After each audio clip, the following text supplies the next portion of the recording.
Hello, and welcome back to another episode of the Make Room Show. I'm Jennifer Ford Berry, and I am coming to you live from a snowy New York Christmassy day.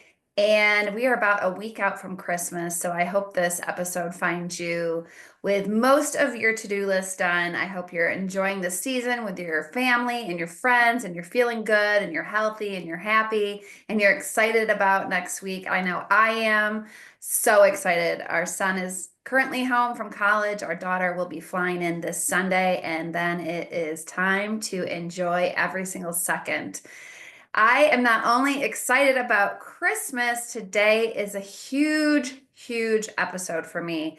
I am here to celebrate with you my 200th episode of my podcast.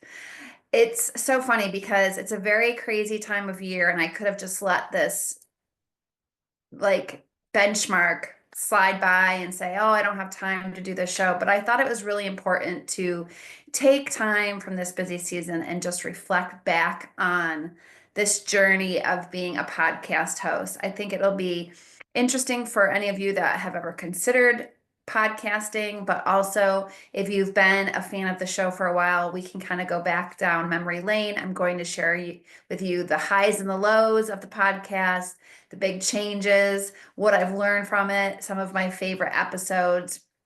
And I hope that you'll really enjoy it. And I think that this is going to just be fun. I think it's one of those things in life where you set goals and you reach them. And then when the goal happens, a lot of times we're so busy going on to the next goal that we don't take a minute to just appreciate where we are at. And so if I think back to the very first episode of this podcast, it started out, it was the 29-minute mom. That was the first name of this podcast. And that was back on in November of 2016. So 8 years ago. So 8 years ago, my daughter was about 14 years old. She's now graduated college, and my son was 11 years old, and he is in college. So I created this show, The 29-Minute Mom, because I knew that we were all in a very busy season. I knew what it was like to feel like there was just so much to do and we couldn't get through the day. There was just too many things, activities. We were running around. It was busy. And I felt like after working with so many women and so many clients over the years, I felt like I wanted to use this platform to speak to them directly and to help them through their day. So I was doing that in real life with my clients, but I wanted to do it with the rest of the world. I wanted to be able to spread encouragement and inspiration, but I also used it to really spread the information that I had written in my books. At that point, I had written about 5 books when I first started the podcast. I was had very, was very blessed with successful launch of the Organize Now series, and that led to 4 books and a planner. And I wanted to share those tips with busy moms, right? And moms that just needed to be on the go, grab some inspiration. It was like inspiration, organization, and motivation. That was my tagline back then. And it was 29 minutes or less because I knew busy moms didn't really have time for much more than that.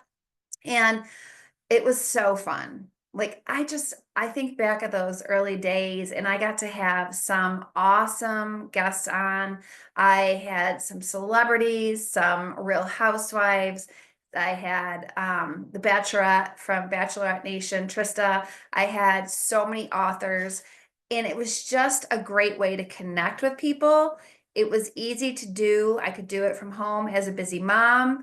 I could also use it to spread not only what was written in my books, but what was written in, all these blog posts that I had wrote over the years.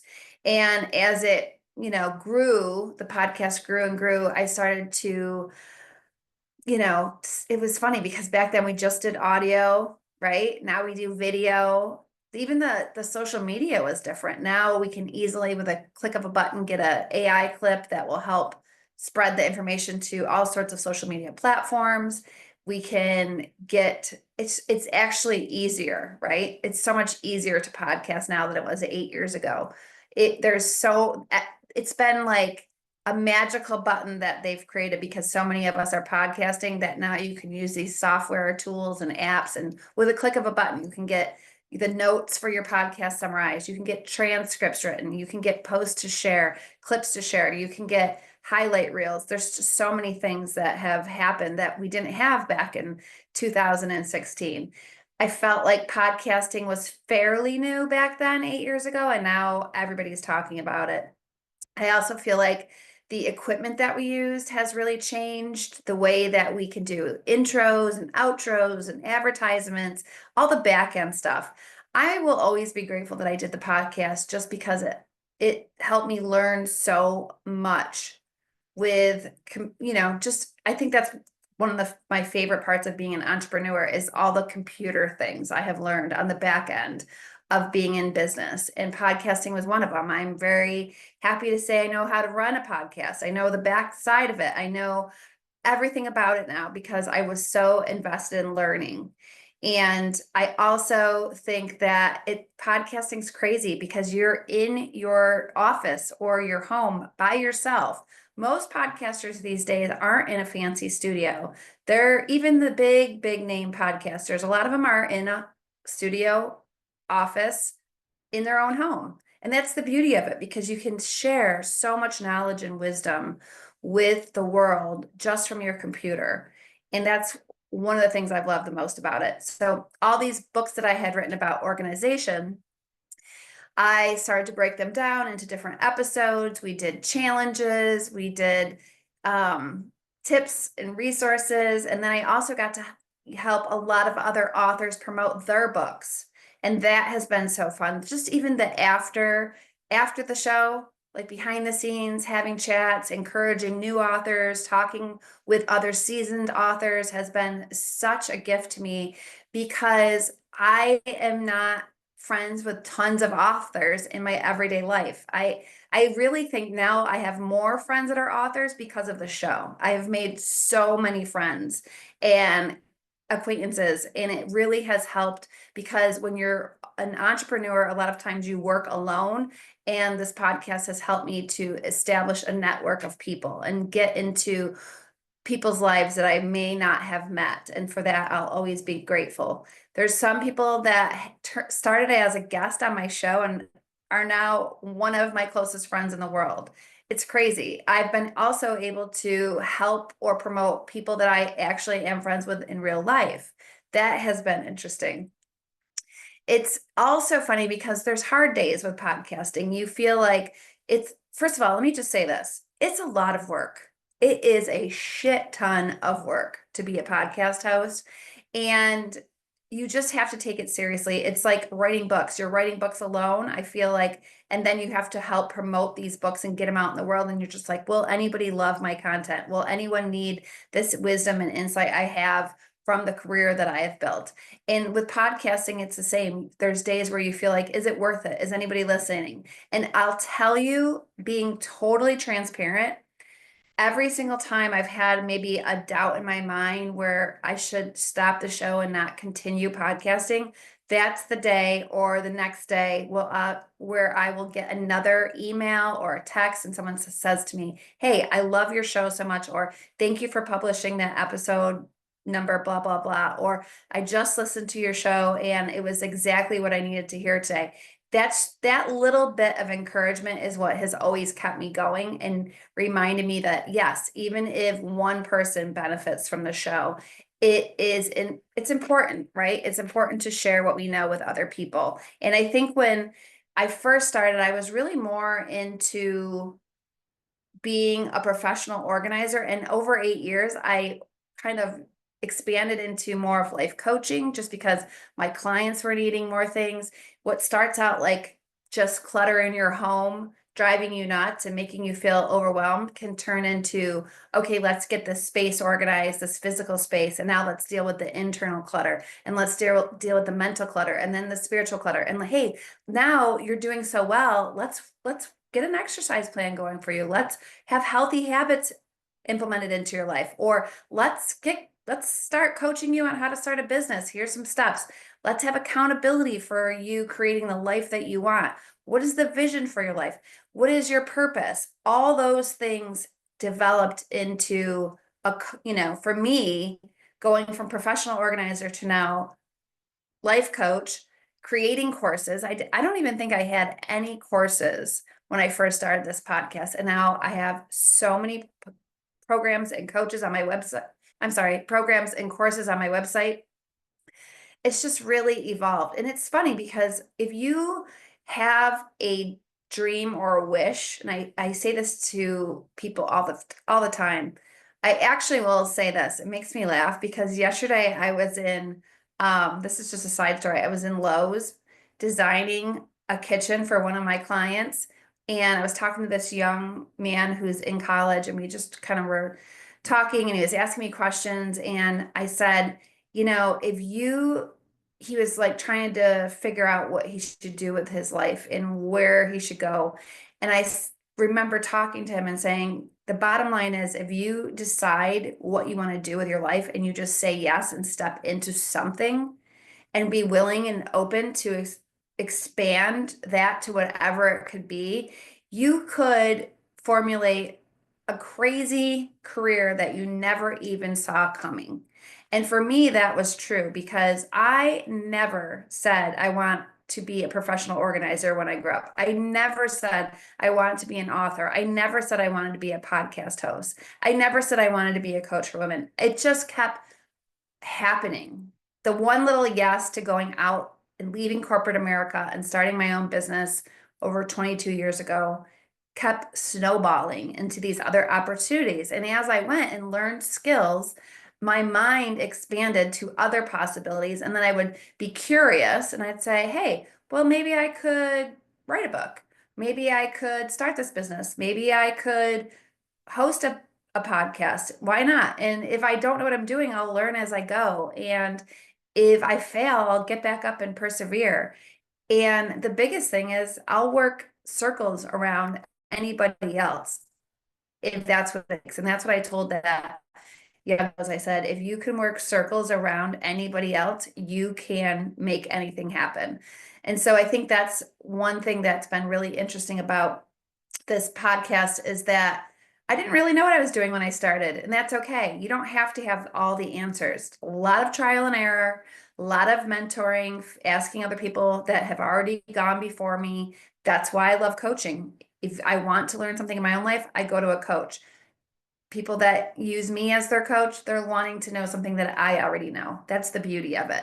So it started out as organizing and it just turned into coaching, and then it turned into all these different amazing guests with their own knowledge. And a lot of the show, if you really follow closely over the past 8 years, it's a reflection of my own journey. I have chosen guests to come on that know something or teach something because I want to learn more about it or I find it interesting. It's not all about my knowledge being produced, it's been gaining knowledge as well, which has been so fascinating. And then the other thing is just being able to pivot when I want to pivot. If you've been paying attention, it's been almost a year since we rebranded the 29-Minute Mom to the Make Room Show.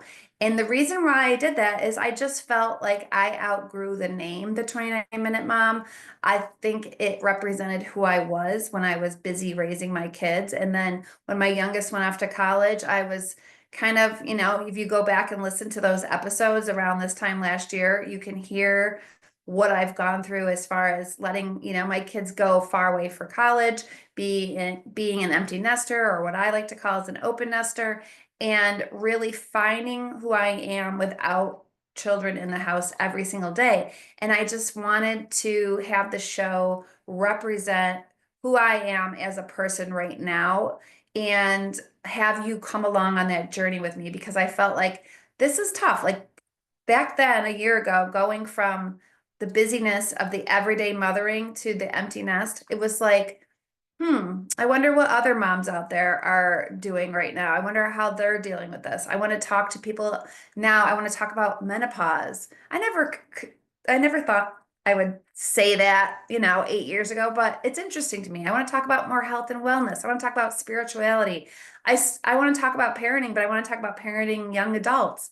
And so I think, I'm very curious if you're listening to this show right now. Did you come on the ride with me when your kids were small? And are you at the same place now where your kids are out of the house? Are you in the middle? There's some in and some out. I'm so curious who rode the ride with me the whole way. I'd love to know that. Make sure you reach out to me if you did.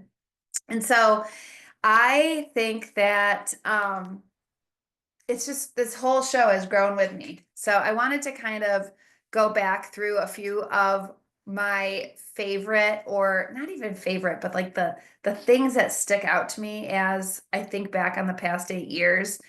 I think about all of the fun guests. I think about just so many interviews where we were actually crying. I think of other ones where we were laughing. I think about I think about the fact that some of the people that came on my show, I never even thought I'd have a conversation with in real life. And the fact that they came on my podcast and spent, a half hour to an hour with me was just such a gift. It was so amazing. I think about the fact that Amy Debrick and Lori Beth Aldridge were guests on my show, and now we're business partners for the Focus Retreat.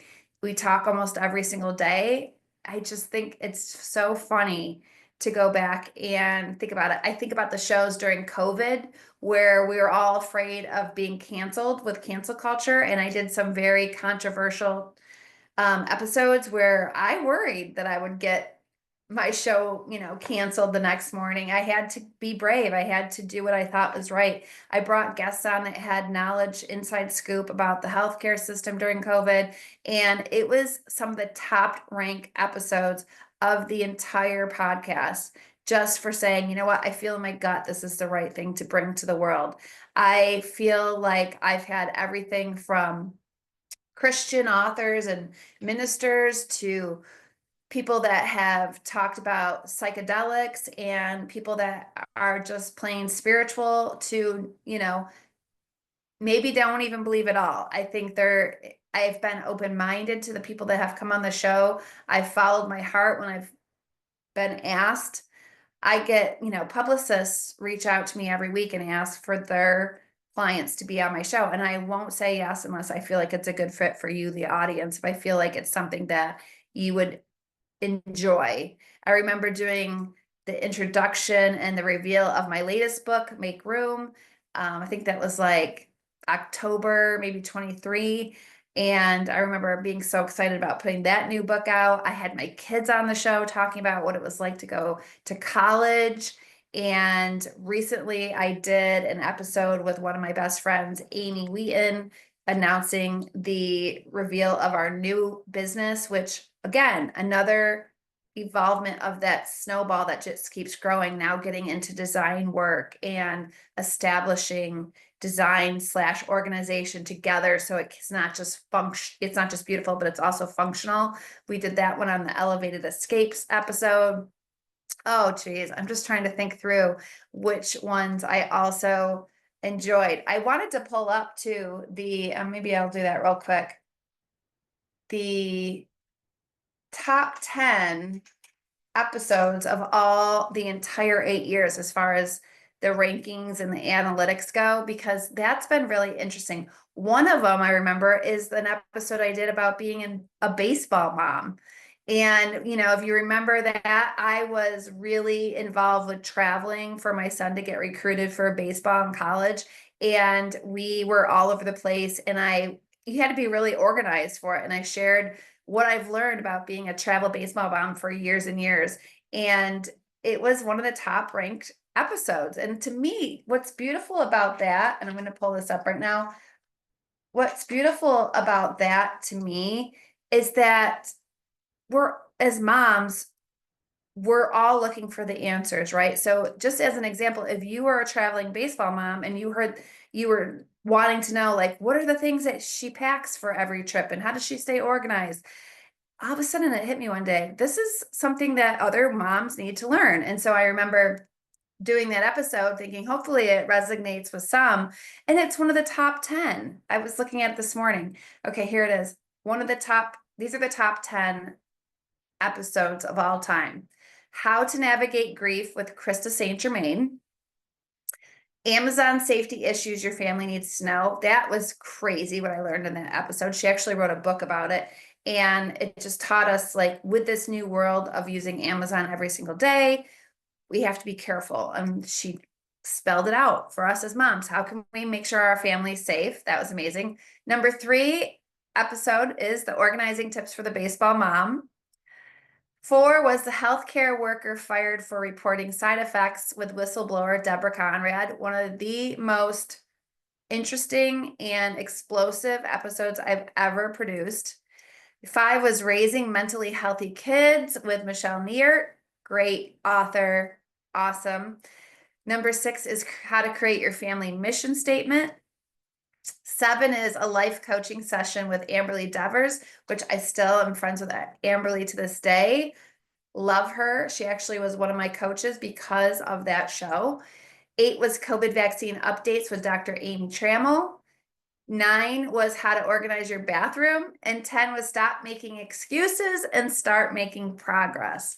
So those were the top 10 episodes. And if you pay attention, they're so different. There's not really any rhyme or reason why those 10 episodes. I actually was very surprised. I looked at the list. So I don't know. I mean, there's organizing there, there's life coaching, and there's business advice, and there's parenting, and it's just cool, right? It's really cool. And so I am so grateful and thankful. I've learned so much. One of the worst lessons I've learned from podcasting, which I'll just be honest with you, is last year when we rebranded the show from the 29-Minute Mom to the Make Room Show. One of the worst things that happened is the way that everything was transferred in the systems and with technology and computers. I actually lost all of the reviews that we ever had for the past 7 years of the 29-Minute Mom. And that was a hard pill to swallow because, as you know, podcasting, a lot of it goes off of reviews and rankings. And I essentially, with the reviews, had to start all over. And I kept trying to tell myself, okay, it's fine because it's a new name, it's a new brand, but it really, really sucked. And it was really, really hard to accept that. But I just had to get to a point where I let it go. And it's, it's terrible. I wish I still had all of the reviews. I just have to hope and pray that I get enough new reviews coming up in the future so that I can replace them. So that was one of my toughest lessons.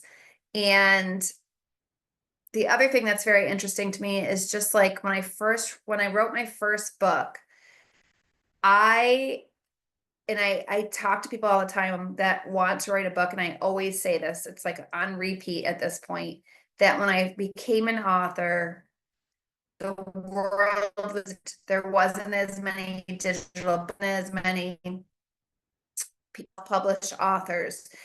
We had book signings. We still had our books in Barnes and Noble and Books a Million and all these in Borders, if you remember Borders. And we could get excited about seeing our book forward facing on a bookshelf and hold it in our hands. And it was hard to get published and it was hard to have a contract signed. And now so many people can self-publish. It's the same thing with podcasting. I feel like when I first started, I didn't know a lot of people doing it and there wasn't as many out there. And now there's so many podcasts. And I think that's the other tricky part is with both of those examples, the market has become so saturated.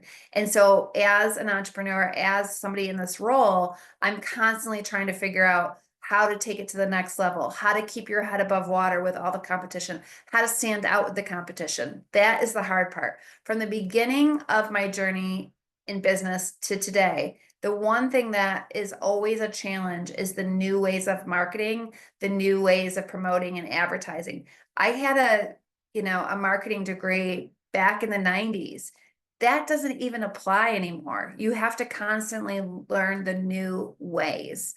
And so that is also one of the biggest challenges of having a show like this, you know, and just, I don't have a huge team, right? This is not a syndicated, big, huge, you know, team affair. It's a small team and it's a lot of work.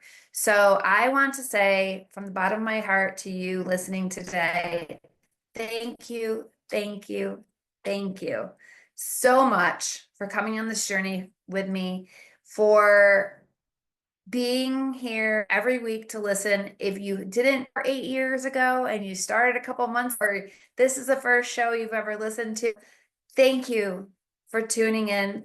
Go back, listen to the old ones. I'm sure you'll get a good laugh on some of the episodes. I'm sure some of them, the sound isn't 100%. I'm sure you'll be surprised at some of the things I've talked about or some of the guests I've had on, but it's all been fun. It's all been such a journey, in just a journey of learning and evolving and also becoming more authentic to who I am. I think when I first started, I kind of felt like I had to be this certain way and I would not share some sides of myself because it felt too intrusive and I was still feeling a little private. But as I've hosted this show for 8 years, it's become like a friend to me. It's become a safe place. It's become part of who I am. And I've also grown not only in experience of doing it, but in age. And it's like, to this point in my life, you may have figured it out after maybe last 2 episodes. I'm on the countdown to 50. And as you approach 50 in life, you just give less and less F's what everybody thinks of you. And you want, it's like this rebirth. You want to just become more and more and more of your true self. And that you will hear as this show progresses is I will be sharing that with you because I feel like it's important. I feel like you're a friend of mine, right? And I wish we could hang out in person and I can share my face and my screen, but I don't see you. And I would love to get to know you, however that may be, whether you're following me on socials or email me, go to my website, work with me anyway. But I just hope someday I get to see you face to face and thank you in person. And until then, thank you, thank you. There's so much fun that follows the show face to face, whether I'm at an engagement or a book signing, and people will say to me, "Oh, I've been following your show for so long." It's like, wow, really? Because I always feel like I'm just out here talking to nobody. So it's a good reminder. And I appreciate you. I love you so, so much. And I cannot thank you enough. So I hope that this episode finds you in a happy place for the holidays. I hope and wish you a very, very Merry Christmas, a happy Hanukkah, happy holidays, all the things. And I hope that I will be able to carry this on with you. We'll have this relationship in 2025, right? It's right around the corner. So I appreciate it. And also, always, always, I would appreciate your review. I would appreciate if you had a certain topic you wanted me to have on the show. I love when people send me feedback like that. So I love you so much. Have a wonderful holiday. And thanks again for following me on this 29-minute mom and now the Make Room show. Mwah.